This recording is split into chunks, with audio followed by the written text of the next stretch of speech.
உறுதிமொழி நான் மரக்கன்றுகளை நட்டு பராமரிப்பேன். காடுகள் மற்றும் பல்லுயிர் தன்மையை பாதுகாப்பேன்.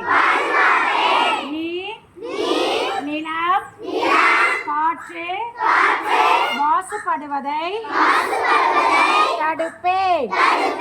பிளாஸ்டிக் பையை பயன்படுத்த மாட்டேன். புதுப்பிக்கத்தக்க ஆற்றல் வளங்களுக்கு